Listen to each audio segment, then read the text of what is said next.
supplementation, lifestyle changes. There are things that you can do to actually keep your breasts healthy. And it's not just about hoping, it's about doing. And so when we are like at an expo or something and we are exhibiting, they always put us right next to the mammography people. And we say, hey, we're fine with this. We just want to teach them how to keep their breasts healthy so that when they go to you for a mammogram, they get a clear, a clear report. And they kind of look at us like, well, you're telling them not to have mammography. And we are not us as thermographers. There are other thermographers out there, but not me, not my company. We're telling women a story of health discovery and hope and how to keep your breasts healthy. That's what we want to teach and educate. And that's what we do in October. Great. Well, there's more we have to talk about breast health, but I just want to share my own personal story with breast health, and it's about health empowerment. And as a health coach, that's where I sit on that side. It's not money given to a walkathon and how you take care of breast health, because my girlfriend came down with breast cancer. She felt it. It was already there. That's the thing. And when you have breast implants, the thought of getting a mammogram, it's not always pleasant. And in my experience, it was actually damaging, and they shot me many times, even though there's nothing wrong at all with my tissue. So I've been doing thermography for a very long time, no issues whatsoever, but it does help me to have this health empowerment. I have a lot of confidence. It's one of the modalities that I utilize to take control of my health, and it makes me feel very confident. So I am a huge proponent of what it does, and my experience with your company was absolutely phenomenal of the quality, because I've had many different ones. So I just wanted to share that part. Yeah, I appreciate that feedback. Thank you very much. We hear that a lot. A lot of women who have had other thermograms, they come to us and say, they never talked to me about my bra. They never talked to me about my deodorant. And I'm like, that's what this is all about. Thermography is the vehicle for your health discovery journey. And along with that vehicle, we add in all the education, the support, and even women that come to us with diagnosed breast diseases, we will love on them and help them and monitor them and do whatever we can do within the scope of thermography to help them. Well, and another thing, Kristin, that I remember when you've presented before, you've talked about mammography, which came along right around the same time thermography came along, and you could talk a little bit about that. But I also want you to address, how long that tumor has been actually in process by the time one technology sees it versus the other. I think that's important. And also about radiation. Can you address that? Sure. Now I have to follow the rules of what the FDA allows us to say and what we aren't allowed to say, but it goes like this. When you get a mammogram and it comes back and it says that it is negative, it isn't always negative. It's just that mammography hasn't found it yet, because what we are taught by our doctors is that a tumor has to be growing for several years before it is large enough to be detected by mammography. And so when somebody comes back and says, I had clear mammograms for years, and then suddenly I was diagnosed, it just doesn't make sense to me.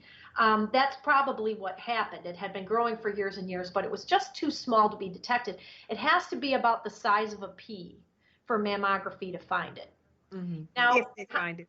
If they find it, right. There's all sorts of different statistics out there, but we've got about a 48% false negative rate right now. So whatever that means. With mammography, right? For mammography, correct. Now, we're not allowed in the thermal imaging room, we're not allowed to diagnose cancer. Our interpreting physicians are not allowed to say, this looks like cancer. That's not part of the scope of thermal imaging. However, what we are allowed to do is say, this looks significant. This has a high level of concern. And when we can see that first little spark, that first little pattern, or an unhealthy breast in general that doesn't look significant for any disease, it just looks unhealthy, our doctors will indicate that in the report, and the report will come back and say high level of concern. And then it'll tell you why. There's a pattern, and the shape of the pattern matters. The way the pattern measures in the temperature matters. And they come back and they tell you why they think it's significant. And then what you do is you take that report back to your trusted healthcare practitioners, your doctor, whoever you want to take it to, and say, I want to start working on my breast health. And a regular Western trained medical doctor will say, okay, we'll go get a mammogram. If it's negative, that's all I can do. Right. And an integrative functional medical doctor will say, well, let's talk about what you're eating. Let's talk about the bra you're wearing. Let's talk about the supplementation you're taking. What are you doing to change your outlook?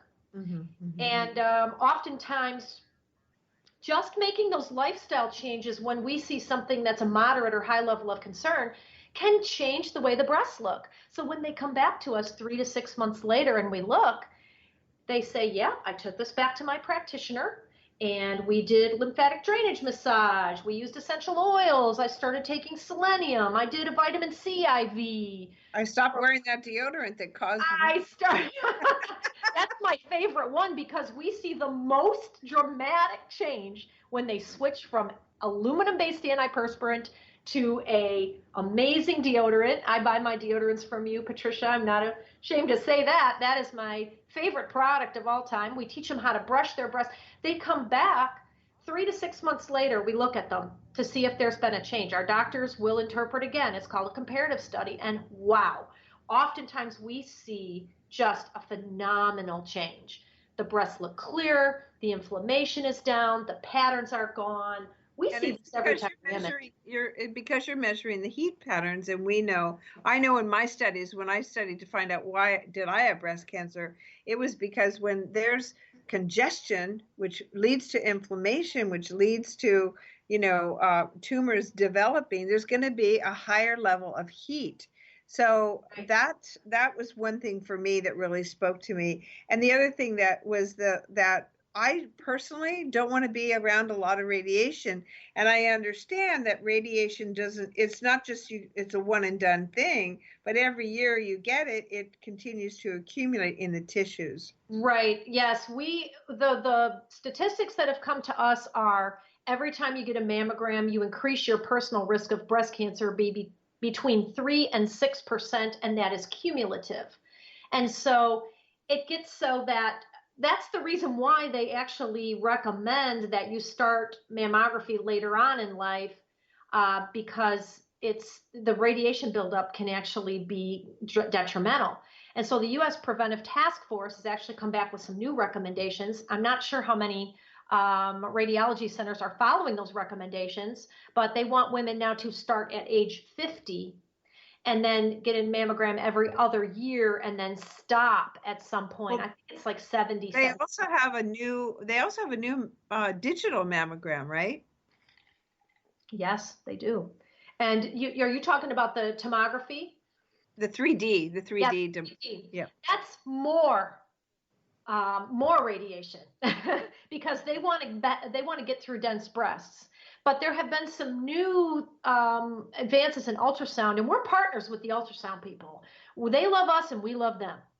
And so oftentimes if a woman can go and get a global ultrasound, a full global ultrasound of both breasts, which means the entire breast, not just a spot that mammogram saw, but the entire breast, that false negative rate can decline. And that's really good because ultrasound is our friend. It's thermography's great partner. Very good. Really good.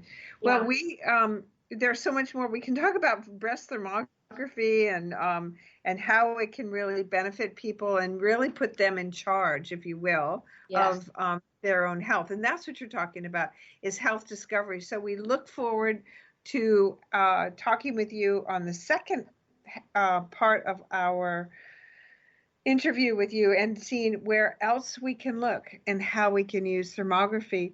Let me ask you one question about this, however, and that is women who want to be educated about their breasts. Do you have any recommendations that you would give them?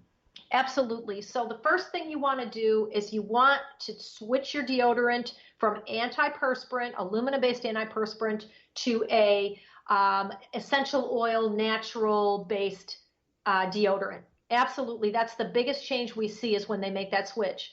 Then we want to teach you how to brush your breasts with a lymph brush.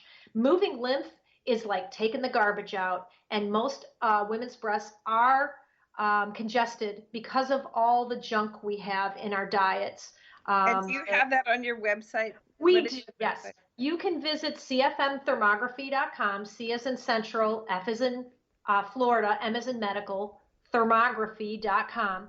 And we have all kinds of great things. It's a wonderful resource, our website. And we would love to see you in the infrared in front of our cameras too.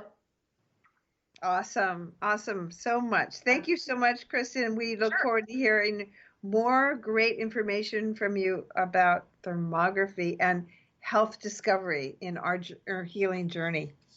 Thank you.